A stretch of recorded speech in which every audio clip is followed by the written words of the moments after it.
आदमी की तमन्ना है कि मेरी बीवी अनटच्ड हो, कोई मेरे से पहले इसको छुआ ना हो, न आदमी छुआ हो न जिन्नात ने छुआ हो। हालांकि इस फितना फसाद के जमाने में ऐसा इम्पॉसिबल है, नामुमकिन है, मुमकिन ही नहीं है। क्योंकि आजकल इस मल्टीमीडिया मोबाइल के जमाने में, बेहयाई के जमाने में, पहले औरतें बाप जवान होने के बाद बाप से बात नहीं करती थी, अपने बड़े भाई से शर्माती थी, जो क्योंकि बाप के सामने बाप ने उसको जन्म दिया। अब जवान हो गई वो, जवानी के आसार जाहिर होने लगते हैं तो बेटियां शर्माने लगती हैं, बाप के सामने आने से शर्माती हैं, अपने बड़े भाई अपने भाई से शर्माती हैं कि अब ये जवान हो गई। लेकिन इस बेहयाई के वक्त में बाप तो बाप, भाई तो भाई, अजनबी मर्दों से किस कदर ढठाई से बातें हो रही हैं, गैर मर्दों से मोबाइल पे किस तरह से बातें हो रही हैं। जब एक माँ जो बच्चे को जन्म देती है, जो माँ खेत की मानिंद है, जिसके पेट में एक बच्चा पलता है, वो पैदा होता है, जब माँ डैमेज है, माँ जब डैमेज हो चुकी, यूज्ड हो चुकी, शादी से पहले उसके 2 हमल गिर चुके, शादी से पहले उन्होंने दवाइयां इस्तेमाल की हमल को गिराने के लिए, इस बेहयाई के माहौल में जहां हया की चादर तार तार हो गई, गली कूचे के लुच्चे लफंगे उसी तरह उसको साथ स्कूल कॉलेज के साथी के नाम पे, गर्लफ्रेंड के नाम पे, बॉयफ्रेंड के नाम पे जैसी की तैसी कर दी औरतों की। ये टच्ड औरत जो शादी से पहले सारे मजा चख चुकी है, शादी से पहले जिसके 2 हमल गिर चुके हैं, शादी से पहले जिन्होंने निरोध कॉप्टी का इस्तेमाल कर चुकी है, ये इसमें हया कहां से लाएंगे, शर्म कहां से लाएंगे। वही तो चटर चटर शौहर को आंख दिखाती है, वही तो ससुर को आंख दिखाती है।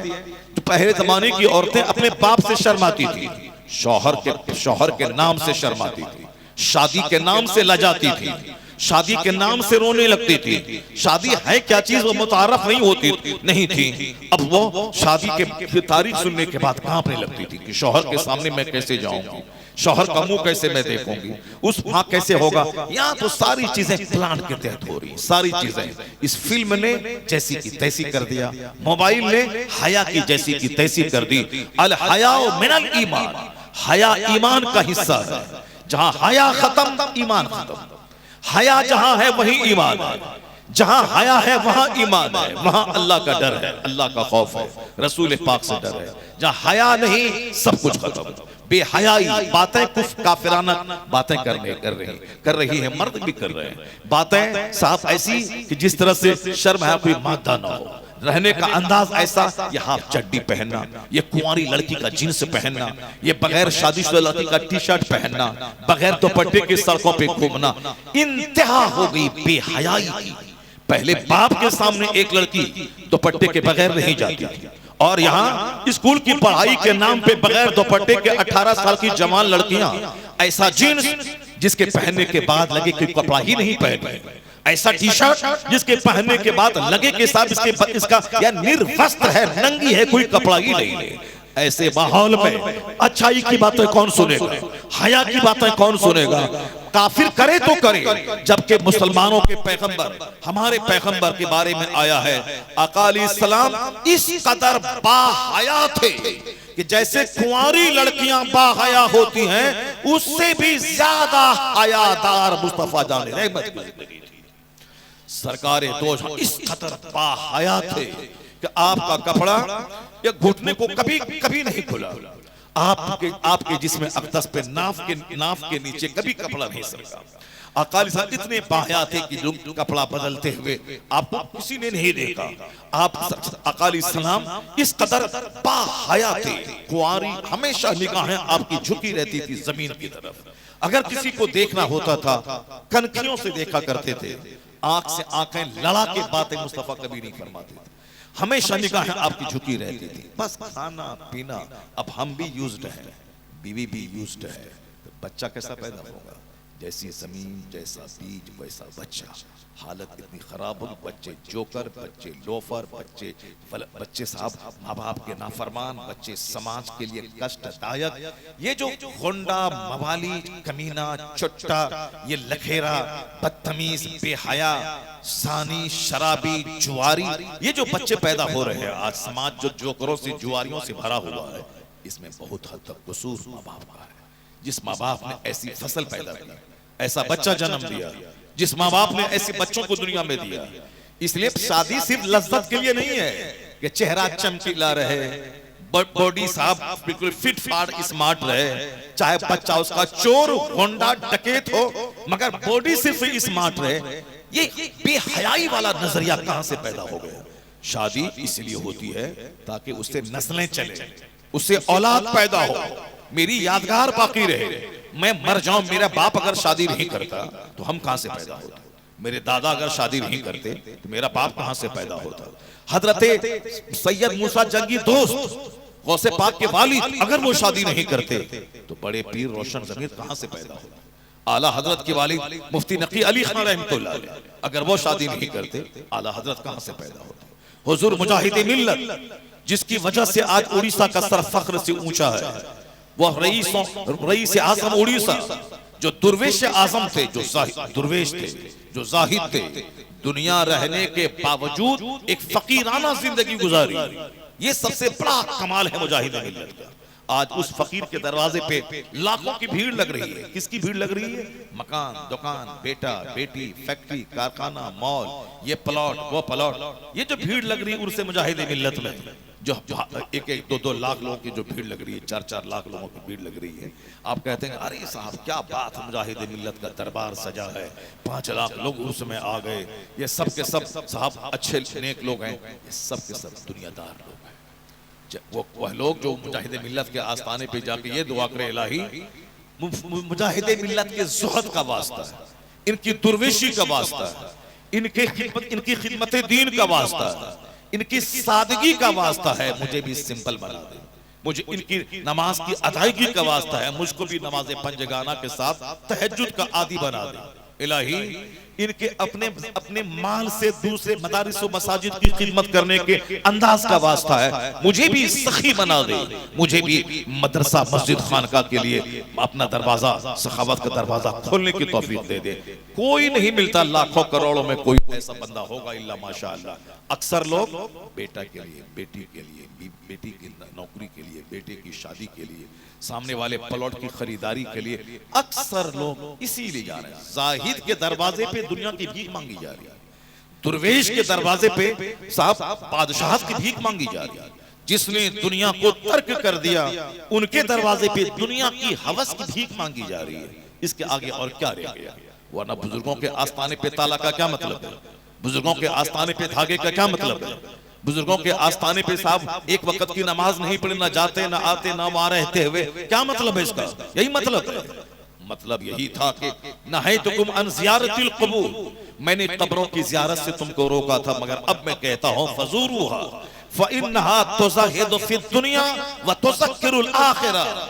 अल्लाह के रसूल कहते हैं कब्र पे हाजिरी दिया करो, देने से क्या होगा? आखिरत याद आएगी, दुनिया की चाहत घटेगी। ये उर्स का मतलब हुजूर ने समझाया कि दुनिया की चाहत घटेगी, आखिरत की तैयारी का शौक पैदा होगा, आखिरत याद आएगी। जब उनकी कब्र पे जाएंगे तो आखिरत याद आएगी, जब कब्र पे जाएंगे तो दुनिया की जो ढेर सारी तमन्ना दिल में है वो तमन्ना सारी घट जाएगी। जब ये नहीं रहे तो मैं कैसे रहूंगा? अब ये जहां पहुंचे वहां मुझे भी जाना है, अब मुझे दुनिया में हल्का फुल्का रहना है। ये इतने बड़े आलिम, इतने बड़े साहिब, इतने बड़े मुफ्ती, इतने बड़े आलिम रब्बानी, इन्होंने दुनिया को अपने करीब नहीं आने दिया, तो फिर अब मैं भी दुनिया से मैं भागता रहूंगा, जरूरतमंद दुनिया लूंगा, इसके आगे नहीं लूंगा। ये जियारतें इसीलिए थी ताकि ज़ुहद की कैफियत पैदा होती। अब वहां मिन्नत का धागा है, ये प्लॉट में ले उसके लिए ताला है, वो सामने वाली बिल्डिंग में खरीद लूं 50 करोड़ में उसके लिए ये धागा है, ये सामने वाला घर बिक रहा है वो हमारे सामने है, मेरे लिए बहुत मुफीद है गाड़ी छगड़ा लगाने के लिए, उसके लिए मिन्नत का तागा है। जिस दिन वो घर मिला अब ये तागा खुलेगा, ये ताला खुलेगा, चाबी खुलेगी जब तक वो घर न मिल जाए, अब वो ताला खुलेगा। 10 रुपए का बताशा 10 करोड़ रुपए की मुरादें मांगी जा रही है, 10 रुपए का शक्कर पाला अब 10 करोड़ के प्लाट की मुरादें मांगी जा रही है। न नमाज है, न अखलाक है, न आदाब हयात है, न बुजुर्गान दीन की जिंदगी की कोई नकल है, बस सिर्फ एक दुनिया की हवस है जो दरगाहों की तरफ ले जा रही है।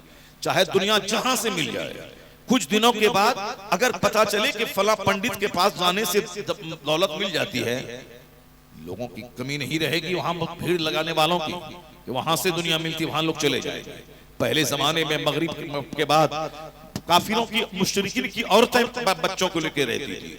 एनी बड़ी कोई भी नमाजी हो, नहीं मौलाना मौलवी पीर फकीर नहीं, कोई भी नमाजी हो, चाहे ठेला चालक, रिक्शा चालक, दिन भर ईंट ढोने वाला मजदूर, अली बा तक ना आता हो, बिस्मिल्लाह भी नहीं पढ़ना आता हो, सुबहान रब्बियल आला भी नहीं कहना आता हो, कुछ नहीं, नमाज पढ़ के निकला है, मेरे बच्चों पे फूंक दें, नमाजी फूंक देंगे मेरा बच्चा अच्छा हो जाएगा।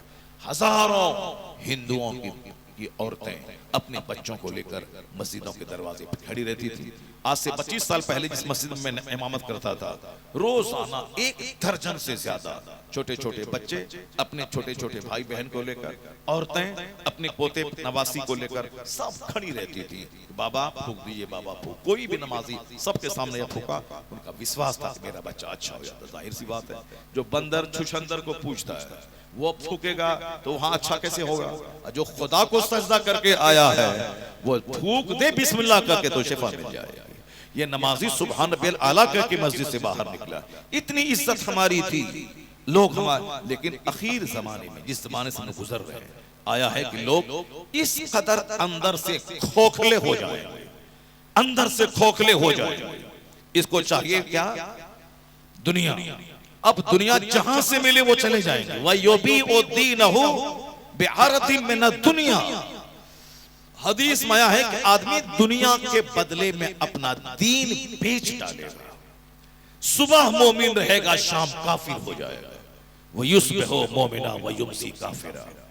सुबह लोग रहेंगे मोमिन, शाम काफिर हो जाएगा। नौकरी आदमी को काफिर बना देगी, लड़की का चेहरा आदमी को काफिर बना देगा। ये जो कहते हैं कि साहब फला मुसलमान की बेटी फला काफिर के साथ भाग गई, ये ईमान की कमजोरी। हुजूर ने 1400 साल पहले का आखिर जमाने में आदमी सुबह मुसलमान रहेगा, शाम काफिर हो जाएगा, शाम मुसलमान रहेगा, सुबह काफिर हो जाएगा। ये मिशकात पढ़िए, आका फरमाते युस्बिहु मुमिना व युमसी काफिरा। सुबह करेगा मुसलमान होकर, शाम काफिर हो जाएगा। ये 4 बच्चे की माँ सामने टेलर मास्टर के साथ भाग गई अभी कुछ दिन पहले। 4 बच्चे की माँ, जिसके घर में हम आते जाते थे, उसके घर में हम ही सिर्फ जाते तब ना, उसके घर में तो अजनबी मर्द भी आते थे। उनके फैक्ट्री में काम करने वाले खूबसूरत जवान छोकरे भी आते थे। हम तो गए, फातिहा पढ़े, दुआ किए, चल दिए वहां से, लेकिन वहां 24 घंटे तो अजनबी मर्दों की भीड़ है। 3 बच्चे की माँ अपने शौहर, करोड़ों का घर, कार को छोड़कर उसकी फैक्ट्री में काम करने वाले नौकर के साथ भाग गए। 6 लाख का जेवर लेके भाग गए। उनका ससुर हज करने गया था, वहां फोन हुआ कि इनका जेवर की चोरी हो गई है। वो ड्रामा रची थी, क्योंकि उनसे मोहब्बत हो चुकी थी, उनके साथ भागना था उसको, इसीलिए उन्होंने एक ड्रामा रचा के हमारा जेवर सब कोई चुरा लिया। तो अब वो रोना पीटना ड्रामा शुरू हुआ। अब फोन हुआ, वहाँ हज करने गया है उनका ससुर। अब वहां से फोन कर दिलासा दे रहा है, मत रो मत रो मत रो मत रो बेटी, मत रो बेटी। जितना जेवर था वो सारा जेवर लेके मैं मक्का से आ रहा हूँ। 6 लाख 7 लाख का जेवर पहले वाला, अब फिर 6-7 लाख का जेवर वो लाया, और सब मिला के नौकर के साथ भाग गए। ये ड्रामा देखने। बेटी खूबसूरत जवान होने वाली है, शादी होगी, कोई टेंशन नहीं। बेटा खूबसूरत स्कूल में पढ़ेगा, कोई टेंशन नहीं। इसीलिए इस कमजोरों की सुरक्षा के बारे में कहा गया है